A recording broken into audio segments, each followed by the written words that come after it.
우리가 지난주 연합예배 드리면서 한 주 쉬어가긴 했지만 우리는 지금 빌립보서 말씀 시리즈 Joy No Matter What이라는 말씀 시리즈를 나누는 중에 있습니다. 오늘은 그 네 번째 시간으로 Work It Out, 너희 구원을 이루라 라는 제목으로 말씀을 전하도록 하겠습니다. 오늘 우리에게 주신 말씀 빌립보서 2장 12절에서 18절까지의 말씀입니다. 빌립보서 2장을 펴시기 바랍니다.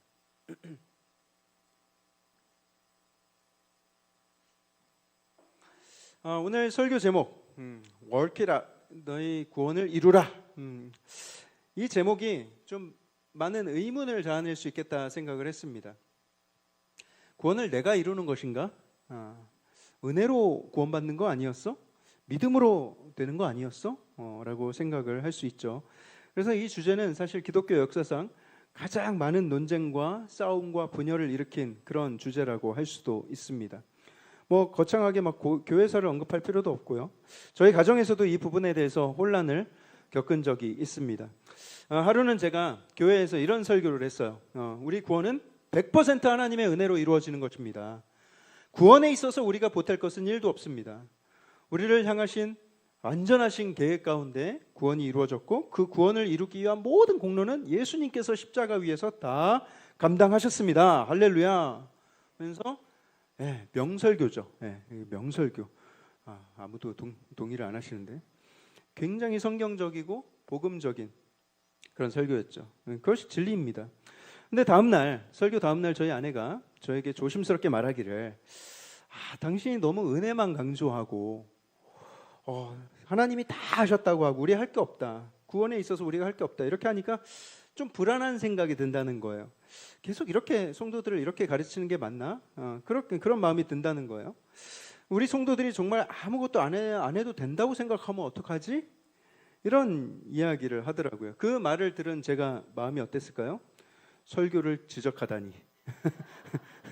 기분이 나빴을까요?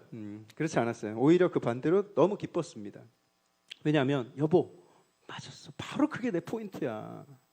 성도들이 은혜만 의지하여서 아무것도 하지 않아도 된다는 믿음, 오직 하나님 은혜면 충분하다는 그 믿음, 그것을 갖게 하는 것이 그 설교의 포인트였다. 성도들이 그걸 믿게 해야 된다라고 이야기를 나눈 적이 있어요. 여기까지 들으면 여러분들도 좀 불안해지시는 분들이 있을 거예요. 이런 설교 계속 듣다가 나중에 다 헐랭이 신자 되는 거 아니야? 그런 의심이 들 때가 들 수 있는데 잘 설명을 드릴 테니까 듣기도 전에 자리를 박차고 나가지 마시고요. 그냥 처음만 듣고 나중에 저한테 막 이메일 보내지 마시고요. 자, 우리 안에는요 구원에 대해서 늘 찝찝한 감정이 있습니다. 뭔가 제대로 채워지지 않은 것 같은 그런 결핍이 우리 안에 있어요. 그래서 교회를 오래 다닌 성도님들 중에도 내가 이 상태로 죽는다면 내가 정말 영생을 얻을 수 있을까? 내가 구원받을 수 있을까? 천국 갈 수 있을까? 이런 생각이 드는 이유도 바로 그런 결핍 때문이에요. 잘 생각해 보세요. 우리가 죽을 수밖에 없는 죄인이었고 죄를 용서받고 구원을 받게 되었어요. 나는 소망이 없었는데 하나님께서 어느 날 나를 사랑하셔서 나를 위해서 독생자를 내어주시고 그래서 그분을 통해서 내가 구원을 받았대. 여러분 이게 엄청나게 큰 선물이잖아요. 생각해 보세요. 그런데 내가 그 선물을 아무 조건 없이 받는다는 것이 이게 너무 이상한 거예요. 민망하고 이게 너무 생소한 일인 거예요. 그렇잖아요, 여러분. 어제 교역자들이 어제 식당 가면서 함께 이 한국에 살고 있는 외국인들에 대한 이야기를 하면서 이 외국인들이 한국 시민권 따는 것이 정말 어려운 일이다 이런 이야기를 나눴는데 이런 생각이 드는 거예요. 한국 시민권 따는 것도 그렇게 어려운데 천국 시민권을 이렇게 쉽게 준다고? 내가 뭘 했길래 나한테 시민권을 주시지? 이런 의문이 있다는 거죠. 외국인들이 한국 시민권 따려면 애국가도 외워야 되고 한글도 읽을 줄 알아야 되고 우리나라 역사도 공부하고 시험도 본다는데 나는 아무런 노력도 없이 무려 천국의 시민권을 받아? 내가 영생을 얻어? 하나님의 자녀가 돼? 이런 게 이해가 잘 되지 않는 것이죠. 그래서 늘 우리가 선물로서 받은 구원을 이야기하고 오직 은혜로서 주어지는 그런 영생을 이야기하면 이게 뭔가 간극이 있는 거예요. 이게 잘 와닿지가 않는 거예요. 그래서 이 부분에 대해서 덴마크의 철학자 키에르키고르라는 사람이 이런 감정을 존재적 결핍 그리고 존재적 긴장이라는 틀 안에서 설명을 했습니다. 존재적 결핍과 존재적 긴장 보여주세요. 네, 존재적 결핍과 존재적 긴장이에요. 여러분, 존재적 결핍은 뭐냐면 나라는 존재가 완전하지 않다라는 느낌입니다. 그래서 늘 뭔가가 부족함이 느껴져서 뭔가를 자꾸 채우고 싶은 마음이 드는 거예요. 맞아요, 여러분. 우리가 뭔가 부족함이 있어서 뭔가 자꾸 채우고 싶은 욕구가 우리 안에 늘 있어요. 그 결핍은 내가 남보다 뭐 잘났든 못났든 내가 잘 나가든 덜 나가든 모든 사람들이 다 예외 없이 느끼는 감정이에요. 그 부족한 게 뭔지는 자기가 잘 모르겠어. 그런데 그 결핍과 갈증 때문에 사람들은 끊임없이 자기 자신을 뭔가로 채워보려는 이런저런 시도를 합니다. 정말 많은 사람들이 그 존재적 결핍을 돈이 부족하다고 생각해요. 돈이 부족해서 이런 게 있을 것이다.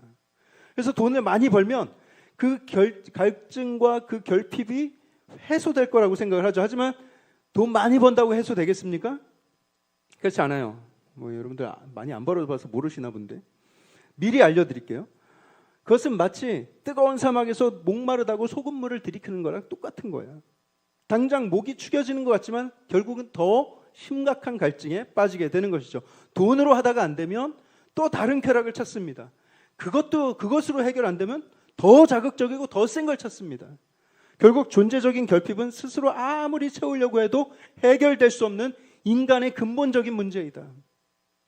그러면 존재적 긴장이란 무엇인가? 긴장은 나는 충만해지고 싶고 나는 완전해지고 싶은데 그렇지 않은 지금 이 상태로 살아가면서 겪게 되는 그런 긴장과 불안과 스트레스예요. 여러분, 남녀가 사랑에 빠지면 그 사람을 나의 것으로 만들고 싶은 욕구가 생겨요. 그래서 다른 이성이 내 애인에게 접근을 한다거나 하면 막 심한 경계심이 생기고요. 질투가 작동을 하죠. 그런데 내가 아무리 사랑한다고 해도 그 사람을 내 것으로 완전히 소유할 수가 있습니까? 뭐 결혼을 하면 어느 정도 그 긴장이 해소가 될 수가 있겠지만 그럼에도 부부는 평생 더 서로를 더 열심히 알아가야 되고요. 서로를 더 품으려고 노력해야 되는 관계이지 뭐 결혼식 치르고 혼인 신고했다고 하더라도 완전한 부부가 되는 것은 아니라는 것이죠. 이미 부부가 된 것이지만 뭐 결혼식하고 혼인 신고하면은 부부가 된 것이지만 서로 더 깊어져 가야 되는 숙제가 남은 거예요. 구원도 마찬가지입니다. 아까 말씀드렸듯이 구원은 이미 십자가 위에서 이루어졌어요. 우리의 구원은 법적으로 신분적으로 100% 완성이 되었습니다. 그리스도의 십자가의 공로로 완벽하게 제사함이 완전하게 이루어지고 천국의 시민권이 주어졌고 영원한 생명을 얻게 되었어요. 하나님 자녀가 되었어요. 사망에서 겨우 벗어난 게 아니라 믿음의 순간에서부터 하나님의 자녀가 돼서 살아갈 수 있는 그런 특권을 얻게 되었어요.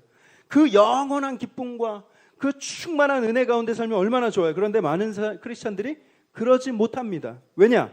하늘나라 시민권은 굉장히 멀리 막연하게 느껴지고요.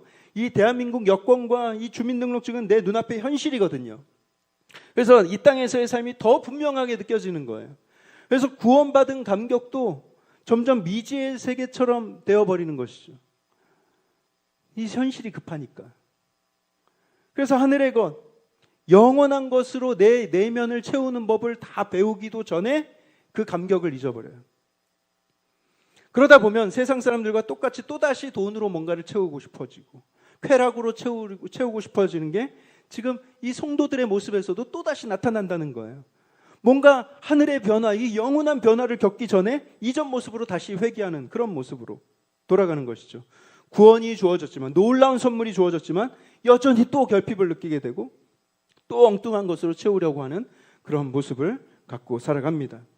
성경 말씀을 잘 알고 하나님의 뜻을 잘 알더라도 결핍은 지속될 수 있어요. 왜냐하면 하나님의 자녀라면, 내가 하나님의 자녀라면 내가 예수님같이 살아야 될 텐데 나는 예수님에 비하면 아직도 저 밑바닥에 있는 것 같아.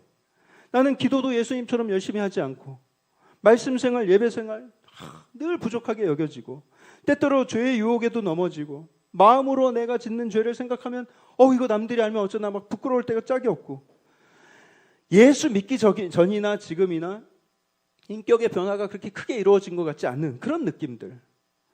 그러면서 마음에 나는 아직 멀었어. 난 부족해.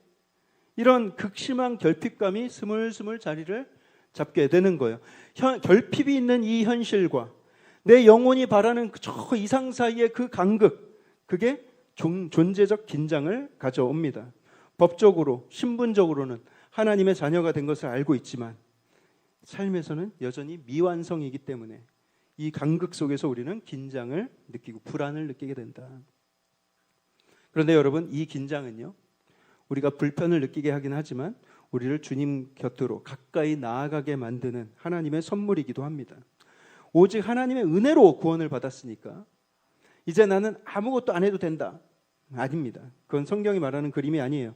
예수님이 다 하신 거 맞고 내가 구원을 위해서 더 이상 보태야 될 게 없는 건 맞지만, 그렇기 때문에, 그런 말도 안 되는 은혜를 주셨기 때문에 그 전부 다 해주신 은혜, 그 귀한 선물을 받았으니 이제는 그 은혜, 그 구원에 걸맞는 삶을 살아내야 한다는 부르심이 우리 앞에 있는 것입니다. 그래서 바울은요, 빌립보 성도들을 향해서 오늘 본문 내용을 전달하고 있는데, 오늘 본문이 그런 내용이에요. 우리 빌립보서 2장 12절 말씀을 우리 함께 읽어보도록 하겠습니다. 빌립보서 2장 12절 말씀 함께 읽습니다. 시작. 그러므로 나의 사랑하는 자들아, 너희가 나 있을 때뿐 아니라 더욱 지금 나 없을 때에도 항상 복종하여 두렵고 떨림으로 너희 구원을 이루라. 네. 그래서 아까 얘기했듯이 12절 마지막에 구원을 이루라 이렇게 되어 있죠. 우리말 성경이 구원을 이루라 이렇게 해서 내가 구원을 위해서 뭔가를 해야 될 것 같은 그런 느낌을 주죠. 그런데 이 이루라에 해당하는 이 헬라어 원어를 그 영어 성경에서는 뭐라고 번역했냐면 workout이라고 번역했어요. workout, 여러분 익숙한 영어지 않습니까? 언제 쓰죠? 운동해가지고 몸 만들 때 workout 한다고 하죠. 맞아, 여기서 말하는 구원을 이루라는 것은 work out your salvation. salvation은 구원인데요, 너희 구원을 work out 해라. 여러분, 결혼식 치르고 혼인신고 했어 그러면 부부의 완성입니까? 아니, 그건 부부의 완성이 아니라 부부로 사는 삶의 시작인 거예요. 그래서 그 이후부터는 워크아웃 해 나가야 하는 것입니다. 온전한 부부, 내가 이상적으로 꿈꾸던 그 부부의 삶을 살아내기 위해서 매일매일 성실하게 나는 아내의 역할, 나는 남편의 역할 서로가 해 나가야 하는 거예요. 그것이 바로 work out your marriage, 결혼을 이루는 것이고요. 제가 청년들한테, 결혼을 앞둔 청년들한테 늘 당부하는 말이 있어요. 결혼식만 준비하지 말고 제발 결혼을 준비해라. 구원도 마찬가지입니다. 예수님께서 우리의 신분을 바꿔주셨어요. 죄인의 신분, 용서받지 못하고 영원히 멸망당할 사형수의 신분에서 뭘로 바꿔줬어요? 거룩한 하나님의 자녀, 천국 시민자, 영생을 얻은 자로 바꿔주셨어요. 그렇게 한번 하나님의 자녀가 된 것, 천국 시민권을 얻은 것 결코 취소되지 않습니다. 그렇게 열심히 한국 시민권을 얻기 위해서 외국인들이 노력하잖아요. 시민권 받으면 범죄를 저지르면 또 쫓겨날까요? 아니에요. 시민권을 받으면 시민권은 안 쫓겨나요. 영주권은 쫓겨날 수 있어요. 근데 시민권은 안 쫓겨납니다. 그 나라의 국민으로 인정한 거예요. 여러분, 입양된 아이가 뭔가를 좀 잘못했다고 해서 입양한 아이를 파양시키는 부모 많지 않습니다. 만약에 파양하는 부모가 있다면 사회에서도 그 사람은 굉장히 지탄을 받아요. 버려진 아이를 2번 상처 입힌 나쁜 어른이라고 비난을 받습니다.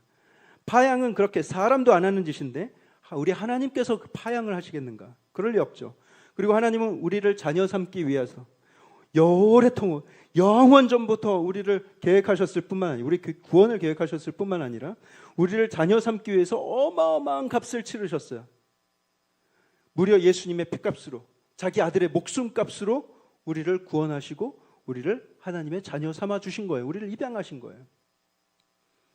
구원은 하나님께서 그렇게 은혜로 다 이루어진 것이고 예수님의 공로로 이루어진 것입니다. 그러니 바울이 말하고 있는 것이죠. Work out your salvation. 이제 우리에게 주어진 그 구원의 삶을 살아내라는 거예요. 이전에 죄의 노예처럼 더 이상 살지 말고 구원받은 백성답게 이제는 하나님 자녀답게 하나님 안에서 살라는 것입니다. 하늘나라 시민권을 가지고 있으면서도 이 땅의 난민처럼 살지 말라는 거예요. 부자 하나님, 모든 능력의 하나님이 우리 아버지 되시는데 더 이상 고아처럼 살아가지 말라는 거예요. 그것이 오늘 본문의 구원을 이루라, work out your salvation의 의미입니다. 어떤 참 착한 아들이요, 자기 부모님이 돌아가시기 전에 어떻게든 효도를 해드리고 싶다 해가지고 이 부모님께 크루즈 티켓을 사드렸어요. 저도 그런 아들이 돼야 될 텐데. 이 노부부가 이 아들 부부한테 고마워하면서 그 날이 돼서 이제 드디어 크루즈 여행길에 올랐는데, 근데 배에 올라서 보니까 사람들이 너무 블링블링해. 자기들만 빼고 전부 다 너무 화려해 보이고 돈도 많아 보이고 다들 너무 행복한 얼굴이에요. 막 배 안에 비싸 보이는 막 뷔페 식당이 있는데 사람들이 거기서 마음껏 먹고 막 수영도 하고 영화도 보고 쇼도 보고. 근데 이 노부부는 그런 거 하기가 너무 아까운 거예요. 돈도 많지도 않은데 그 돈이면 먹으면 얼마나 먹는다고 뷔페 식당에서 밥을 먹냐. 우리가 수영을 하면 얼마나 수영을 한다고 수영장을 이용하냐. 그래서 중간중간 배가 항구에 내릴 때마다 얼른 내려가지고 정말 값싼 현지 식당만 찾아가서 막 사 먹곤 했습니다. 항해가 길게 이어지면 막 배가 고프잖아요. 배가 안 내리니까. 그래도 죽기 전에 우리가 크루즈 여행하는 게 이게 어디냐. 그러면서 여행을 이어갔어요. 근데 이제 여행 마지막 날이 돼서 아내가 말합니다. 여보, 그래도 우리가 배 내리기 전에 저 음식 한 번은 먹어보고 내립시다. 안 그러면 너무너무 후회가 될 것 같아요. 그러니까 이 영감님도 같은 마음이었는지 그래, 그럽시다. 그러면서 마지막 날 이제 식당에 갔어요. 여기 두 사람이면 얼마입니까? 물어봤어요. 그러니까 영감님, 크루즈는 이미 지불하신 티켓에 모든 것이 다 포함되어 있는 거예요. 지금 더 이상 그냥 자유롭게 이용하셔도 돼요. 이렇게 말하는 거예요. 마지막 날에. 너무 안타까운 이야기죠. 그렇죠? 그런데 여러분, 우리가 얻은 구원도 마찬가지예요. 많은 크리스찬들이 우리가 받은 구원을 그냥 승차권 정도로만 여기며 살아가는 사람이 너무 많아요. 그럼 오늘 말씀은 구원을 이루라는 거, work out your salvation은 승차권 잘 간직하고 있어라는 얘기 아니라 이 땅에서 주어진 너의 천국의 삶을, 너한테 주어진 그 선물의 삶을 살아내라는 거예요. 살으라는 거예요. 누리라는 거예요. 구원받은 삶으로 끝나는 것이 아니라 우리는 구원을 살아내는 것으로 완성하는 것입니다. 구원받은 삶을 살아갈 때 엄청난 능력과 유익이 있는 거예요. 우리의 존재적인 결핍은요, 돈으로 채울 수 있는 것이 아니라 오직 그 구원의 삶을 이 땅에서부터 살아갈 때, 그 구원을 워크아웃 하면서 살아갈 때만 충만하게 채워질 수 있는 거예요. 이 세상의 다른 그 어떤 것으로도 우리의 그 존재적 결핍을 채울 수 없는데, 오직 이 땅에서 구원을 워크아웃하며 살아낼 때, 누리면서 살아갈 때 그 결핍이 채워질 수 있다. 목사님, 그렇지만 12절에 항상 복종하여 두렵고 떨림으로 너희 구원을 이루라 이렇게 얘기했지 않습니까? 잘못하면 너희가 구원을 이룰 수도 있으니까 두렵고 떨림으로 하라는 거 아닌가요? 두렵고 떨릴 이유가 뭐가 있겠습니까? 그거 아니면. 하지만 여기서 말하는 이 두려움과 떨림이란, 구원에서 탈락할 수 있으니까 너희들 긴장하고, 너희들 파양당할 수 있으니까 너희들 무서워해야 된다, 이런 뜻이 아닙니다. 너희들 까딱 실수하고 죄 지으면 너희 구원 취소될 수 있으니까 매일 전전긍긍하면서 복종해야 돼, 이런 뜻이 아니에요. 그렇게 생각하기 쉽지만 그런 뜻이 아니라는 거예요. 많은 이단들이 이 부분을 자기들 마음대로 그런 식으로 해석해서 사람들을 막 두려움 속으로 몰아넣고 복종을 강요합니다. 심지어 이단이 아니더라도 이전에 많은 목사님들이 이 구절을 바탕으로 교인들한테 막 헌신을 강요하고 막 그렇게 막 그 구원 받으려면 복종해야 된다, 이렇게 가르쳤어요. 여러분, 그렇게 구원에 대한 불안감을 키워주고 막 겁을 주고 하면 목회하기는 되게 쉽습니다. 저도 그렇게 할 수 있어요. 하지만 그렇게 안 합니다. 그건 진리가 아니기 때문이에요. 성도들 막 예배 나오게 만들고 헌신하게 만드는 거, 막 헌금 많이 하게 만드는 거, 가장 쉽게 하는 것이 구원을 빌미로 성도들한테 겁주는 방법이에요. 하지만 여러분, 오늘 이 구절이 의미하는 것은 혹시 너희가 구원에서 탈락할까 봐 무서워해야 한다거나 실수하면 구원이 취소될 수 있으니까 너희들 늘 긴장하고 복종해야 돼, 이런 뜻이 아닙니다. 여기서 말하는 두렵고 떨림이라는 것은 하나님 앞에 있는 경외심과 진지한 마음을 뜻하는 거예요. 하나님의 완전한 거룩과 영광의 빛 앞에서 우리가 당연히 마땅히 가져야 될 경외심을 가지라는 거예요. 우리는 늘 하나님 앞에서 겸손하게 자기 자신을 돌아볼 수 있어야 합니다. 그 거룩하신 하나님의 위엄 앞에서 우리는 떨리는 마음이 있어야 돼요. 그러니 이제 하나님 앞에, 하나님 안에서 살아가면서 그 거룩한 경외심과 진지함을 잃지 말아야 된다는 이 주문을 기억해야 한다는 것이죠. 저는 저의 결혼식 때 굉장히 긴장을 많이 했어요. 요즘 젊은 친구들은요, 막 결혼 몇 번 해본 애들처럼 전혀 긴장하지 않고 막 춤도 추고 막 그런, 너무 자연스러운데 저는 너무 긴장하고 너무 떨었어요. 막 그때 사진 찍은 거 보면 얼굴이 더 굳어요. 얼어 있어. 왜 그렇게 떨었냐? 왜 이렇게 긴장했냐? 왜냐하면 처음 하는 결혼식이었고, 무엇보다 저는 그런 면에 있어서 굉장히 고지식한 생각이 있었어요. 결혼식은 굉장히 엄숙하고 진지해야 된다는 마음이 제 안에 있었어요. 그 순간이 제 인생에 너무 소중하고 신부를 맞이하는 그 마음, 이 신부를 사랑하는 마음이 너무 커서, 그래서 결혼식에서 진지하게 정성스럽게 이 신부를 맞이하고 싶은 마음이 저한테 있었던 것입니다. 제가 실수하면 아내가 절 한 대 때릴까 봐 그걸 무서워해서 긴장한 것이 아니라는 거예요. 여기서 말하는 두렵고 떨림으로 하라는 것도, 구원을 이루라는 거, 두렵고 떨림으로 구원을 이루라는 것도 바로 그런 의미입니다. 잘못하면 우리가 벌 받을까 봐, 얻어맞을까 봐, 구원이 취소될까 봐 겁내라는 것이 아니라 거룩하시고 전능하신 하나님 앞에 보여야 될 마땅한 경외심과 진지함, 하나님을 내가 너무나도 사랑하고 그 관계가 너무 소중하기 때문에 그 안에서 떨리는 깊은 떨림과 진지함을 이야기하는 것입니다. 이어지는 13절도 보시죠. 13절에 아주 중요한 진리를 덧붙이는데 13절 말씀 우리가 같이 읽겠습니다. 시작. 너희 안에서 행하시는 이는 하나님이시니 자기의 기쁘신 뜻을 위하여 너희에게 소원을 두고 행하게 하시나니. 너희 안에서 행하시는 이가 누구라고요? 하나님이시다. 너희 안에서 행하시는 이는 하나님이시다. 방금까지 우리한테 뭔가를 좀 해야 될 것처럼 이야기를 했어요. 구원을 워크아웃해라. 그런데 그것도 다 하나님이 하시는 거야. 너희 안에서 행하시는 이는 하나님이셔. 이렇게 말을 하고 있는 것 같아요. 그런데 이게 약간의 뉘앙스 차이가 있는데요. 오해하지 말아야 될 것은, 그럼 어차피 이것도 하나님이 하고 저것도 하나님이 하고 어차피 그냥 하나님이 다 알아서 하신다는 뜻 아닌가? 여기에서 이 행하게 하신다니에 해당하는 이 헬라어가요, 에네르곤이라는 헬라어입니다. 제가 원래 헬라어 설명할 때 그냥 뜻만 설명하지 여러분들이 어떻게 발음하는지는 제가 설명을 잘 안 드리는데 주로. 근데 이거는 에네르곤. 한번 따라해 보실까요? 에네르곤. 예, 왜 따라하게 하는가? 왜냐하면 저 헬라어 단어 우리가 많이 쓰는 영어 단어랑 되게 많이 비슷하지 않습니까? 뭐랑 비슷한 것 같아요? 네, 에너지라는 그 어원과 같은 어원으로 쓰이는 단어예요. I'm your energy. 예, 아시죠? 그 말씀을 행하게 하신다.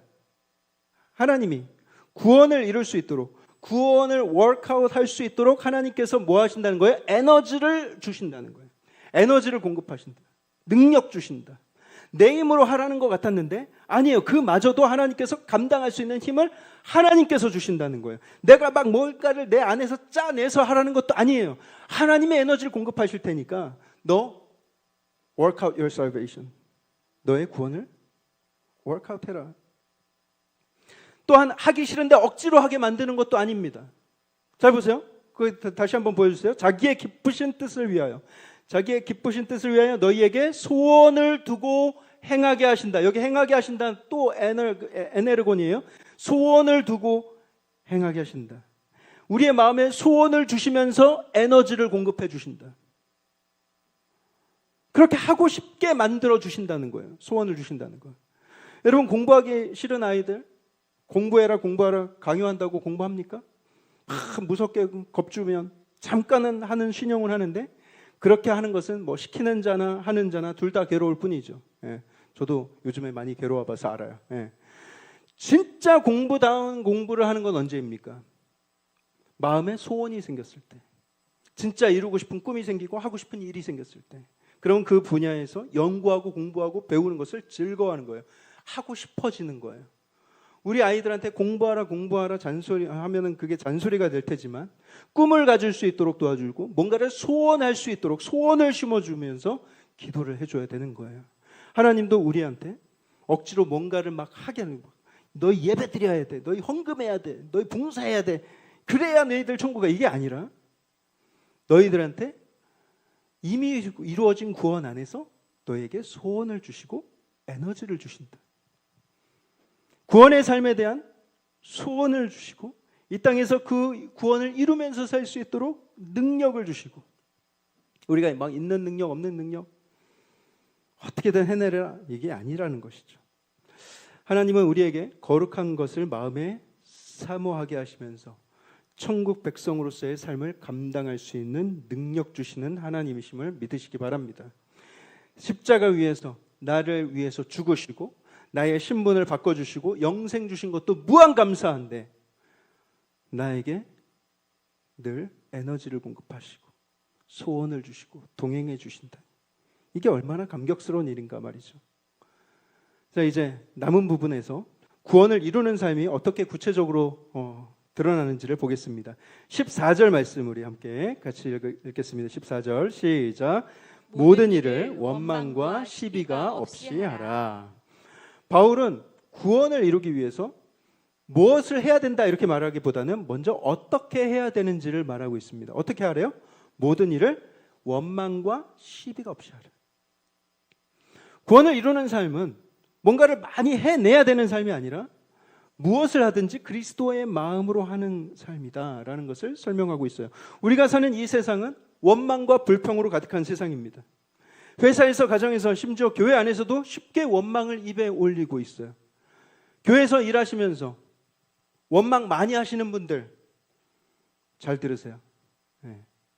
누군지 모르겠지만 이렇게 던지면 누군가는 뭐 얻어 걸리겠지.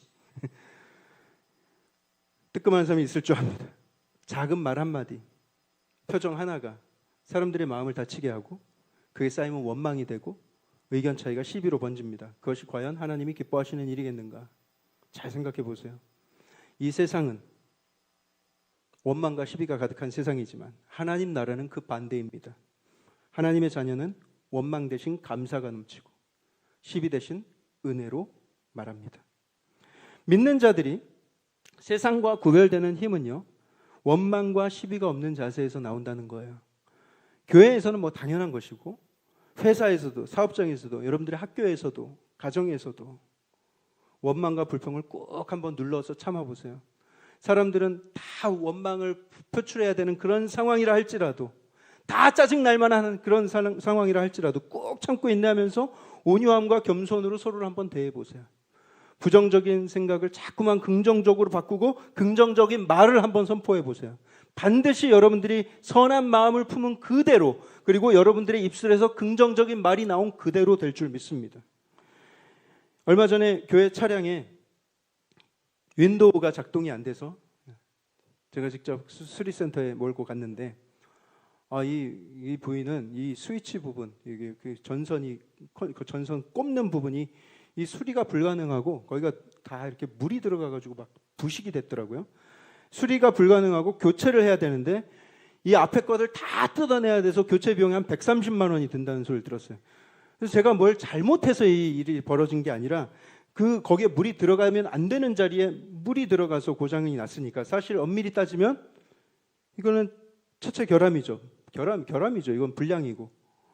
근데 보증 기간이 다 끝났으니까 이제 뭐 어쩔 수 없이 소비자가 이걸 부담을 해야 된다는 거예요.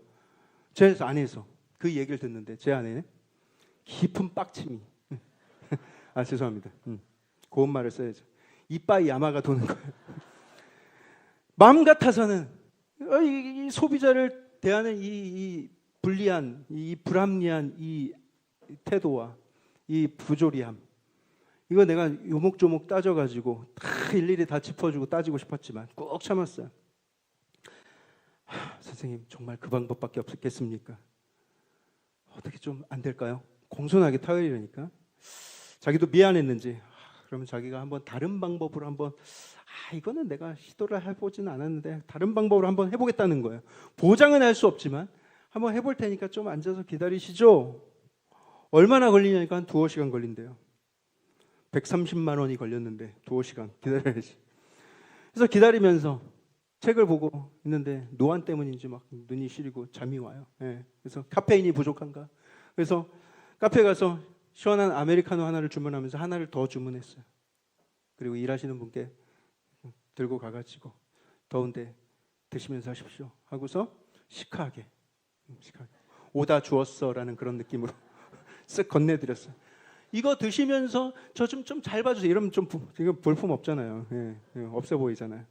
그래서 시크하게 이렇게 쫙 드리고 왔는데 그 후에 그분이 한 2시간 정도 더위에 땀을 뻘뻘 흘려가면서 수리를 마쳤는데 가서 보니까 이분이 그 부위를 깨끗하게 청소를 한 거예요. 싹 닦아내서 솔로 막 다 긁어내고 그러면 작동이 너무 잘 되는 거예요.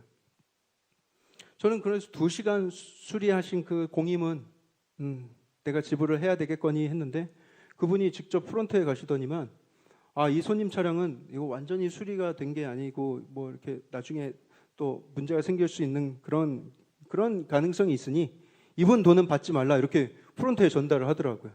그러면서 나중에 문제가 있으면 자기가 도와드릴 테니까 또 오시라고 저한테 인사를 해주시는데 할렐루야. 예. 자칫 130만 원이 며칠을 들여서 수리를 받아야 되는 그런 수리를 진심이 담긴 아메리카노 온유한 말투로 단 2시간 만에 빠르게 해결을 본 거예요. 그러면 여기서의 교훈은 무엇입니까? 역시 여름엔 아이스 아메리카노가 진리다 이겁니까? 제가 만약에 합리적인 것 막 그렇게 옳은 것 따져가지고 그 결함에 대해서 불평하고 원망을 쏟아냈다면 상황은 더 많이 꼬이고 힘들어졌을 거예요. 하지만 원망을 꾹꾹 누르고 온유함으로 반응했더니 상황이 눈 녹듯이 풀리더라. 여러분 혹시 어떤 불리한 상황을 마주했거나 어떤 시비가 생길 만한 일이 생겼다 할지라도 입을 꾹 닫으시고 원망과 시비 없이 온유와 자비로 한번 다가가 보십시오. 분명히 놀랍게도 선한 결말을 마주하게 될 것입니다. 설령 제가 경험한 것 같은 어떤 그런 막 드라마틱한 그런 결말을 얻지 못하더라도 그 마음, 예수님 닮은 그 마음 자체가 하나님께서 기뻐하시는 일이고요. 하나님의 자녀됨을 우리가 세상에 나타내는 일이라는 것을 꼭 기억하시기 바랍니다. 어디서나 무엇을 하든지 불평과 시비가 없이 한다면 우리의 삶이 더 평안하고 더 자유롭고 더 행복하게 될 줄 믿어요. 15절도 우리 함께 읽어보겠습니다. 15절 함께 읽습니다. 시작. 이는 너희가 흠이 없고 순전하여 어그러지고 거스르는 세대 가운데서 하나님의 흠없는 자녀로 세상에서 그들 가운데 빛으로 나타내며. 바울은 우리를 이렇게 부르는 거예요. 너희는 하나님의 자녀이고 빛들로 나타내는 존재다. 그래서 우리 한번 따라해 보시죠. 여러분들 스스로를 향해서 나는 하나님의 자녀입니다. 좀 잘 따라해 보세요. 나는 하나님의 자녀이다. 나는 세상을 비추는 빛이다. 그게 여러분들이에요. 양 옆에 계신 분들과도 이렇게 인사하겠습니다. 당신은 하나님의 자녀입니다. 당신은 세상을 비추는 빛입니다. 자, 그 구절을 다시 한번 보세요. 15절에 다시 한번 보세요. 여기서 세상은 어떻게 변해간다고 하고 있습니까? 어그러지고 거스르는 세대. 어그러지고 거스르는 세대. 어그러졌다는 것은 심하게 구부러진 상태를 얘기하는 거예요. 거스른다는 것은 완전히 왜곡된 상태, 본질이 사라진, 본질을 상실해버린, 그래서 이전의 모습은 찾아볼 수 없는 완전히 그냥 뒤집어진 상태를 이야기하는 거예요. 여러분 우리가 조금 길이 이렇게 휘어졌다면 어떻게든 목적지에 다다를 수 있겠지만 이거는 완전히 방향이 꺾어버리고 막 뒤집혀버린 세상을 이야기하는 것입니다. 아무리 이 길 위에 열심히 간다 하더라도 제대로 된 목적지에 도달할 수 없는 길이 돼버린 거예요. 완전히 망가진 상태. 그게 오늘날의 세상입니다. 정직하게 일하는 사람 바보 취급받는 세상. 거짓말을 능력으로 포장을 하고요. 약삭 빠른 것을 센스라고 부르는 세상에 살고 있어요. 학교에서 친구를 도와주는 것을 착한 바보라고 하고, 직장에서 규칙을 잘 지키는 사람보다 규칙을 교묘하게 이용해 먹는 사람들이 더 빨리 승진하고 더 빨리 성공하는 그런 현실을 살아가고 있습니다. 이것이 바로 휘어지고 뒤틀려져 버린 세상이에요. 하지만 여러분, 세상이 이렇게 어둠 속으로 더 깊이 들어간다 할지라도 더 어두워질수록 우리의 빛은 더 소중하게 여김을 받게 됩니다. 이 어두운 세상 속에서 우리 믿는 자들이 빛들로 나타내야 된다라는 말씀을 하고 있는 거예요. 방금 읽으신 15절에 흠이 없고 순전하여라는 말이 나오고요. 그 뒤에 한 번 더 비슷한 표현이 나오죠. 흠 없는 자녀. 그래서 흠 없다라는 것을 계속 강조를 해요. 흠이 없다는 것은 비난받을 만한 일을 안 한다는 것이고요. 순전하다는 것은 순도 100%, 아무것도 섞이지 않은 그냥 그 마음이 오직 하나님만을 바라보는 그런 상태, 하나님의 거룩에 나아가려는 그런 자세를 이야기를 하는 것입니다. 여러분, 운전할 때 헤드라이트에 온갖 벌레가 다 묻어 있고 막 진흙이 묻어 있다면 그 아무리 좋은 램프를 가지고 있더라도 빛이 앞으로 제대로 비칠 수 없겠죠. 빛으로 부름받은 자녀들은 흠없고 순전함을 잘 유지해야 돼. 그래야 빛이 더 선명하게 어둠을 향해서 뻗어나갈 수가 있는 거예요. 삶 속에서 거룩함과 순전함, 흠이 없는 삶을 살아가는 크리스찬들이 곳곳에 자리하고 있다고 생각해요. 여러분 가정에서, 여러분들의 일터에, 이 도시 곳곳에 우리 시흥 동산교회 성도들이 자리하고 있다고 생각을 해보세요. 흠없고 순전한 모습으로 이 세상이 어떻게 변하겠는가, 이 도시가 어떻게 변하겠는가, 여러분들의 가정이 어떤 변화를 얻겠는가. 그래서 오늘 말하고 있는 거예요. 이 세상은 그렇게 어두워져 가고 어그러지고 거스르는 세대이지만 점점 더 어두워가지만 너희는 주의 자녀, 하나님의 백성으로서, 하나님 나라 백성으로서 그런 세대를 원망하고 불평만 들려 하지 말고 흠없이 순전하게 가꾸어서, 깨끗하게 가꾸어서 어둠을 밝게 비출 사명이 있다. 그러면서 그 빛의 근원이 무엇인가를 설명하죠. 16절에 나오죠. 생명의 말씀을 밝혀라. 생명의 말씀. 그래서 이 빛은요, 생명의 말씀 안에서 나오는 빛이에요. 말씀에 순종하면서 이 빛이 드러나는 거예요.